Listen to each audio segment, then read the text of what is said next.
వారణాసిని వర్ణించే నా గీతిక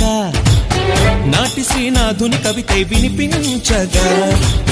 ముక్తికే మార్గం చూపే మణికర్ణిక అల్లదే అంది నా ఈ చిరుఘంటిక నమక చమకాలై ఎదలయలే కీర్తన చేయగా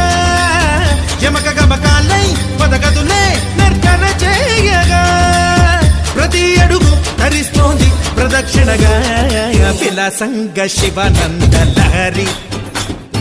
మహాగంగ ప్రవాహంగ భారీ విశాలాక్షి సమేతంగా చేవరాలి చేగాది పురి